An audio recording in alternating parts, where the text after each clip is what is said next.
És evident, però, que si hem de parlar del temps, ho hem de fer amb ell. Tomàs Salom, molt bon dia.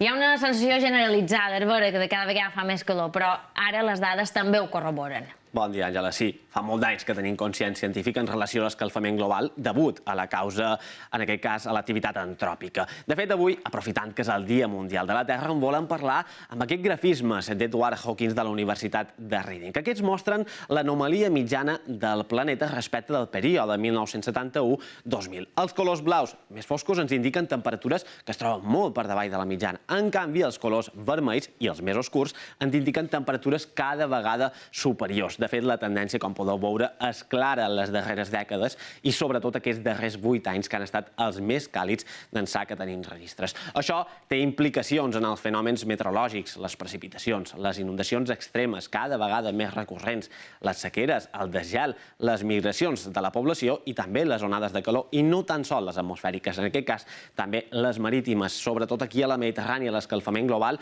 augmenta un 20% més ràpid que no pas a la resta de la mitjana del planeta. Per tant, cal actuar, i en relació a les emissions de gasos d'efecte hivernacle, de moment les polítiques no estan donant resultat. De fet, la tendència, en aquest cas, podeu veure que és positiva, començant des del 1900 i acabant, en aquest cas, cap al 2022. Tan sols els 2020 van tenir un petit retrocés a causa, en aquest cas, de la pandèmia de la Covid. Posteriorment, han tornat a pujar aquestes emissions de gasos d'efecte hivernacle i, en concret, en aquest gràfic del CO2. Precisament, aquest 2023 no sembla que haguem de tenir gaires canvis. De fet, el mes de març ha estat el segon mes de març més càlid d'ençà que tenim registres, amb una temperatura que ha arribat a 1,24 graus, el que posa, evidentment, en perill el que estableix l'acord de París de 1,5 graus. Precisament d'aquest tema ens en parla un dels membres de l'Associació de Joventut pel Clima.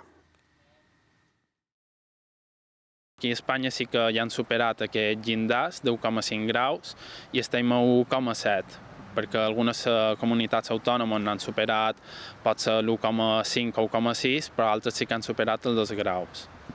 I nosaltres? Aquí a les Illes Balears sí que han superat aquest grau i mig i estem entorn al grau en 6, grau en 7, amb totes les conseqüències que té implícites.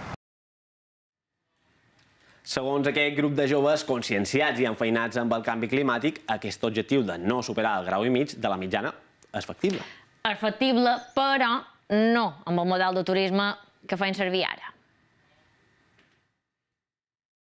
Se pot dur a terme una economia que tingui com a motor el turisme, però no com veiem ara. Nosaltres no dèiem que no venguin més turistes, sinó que venguin d'una manera racional i de forma sostenible amb la nostra illa, que també és el discurs que adopten els polítics, però veiem com segueixen augmentant.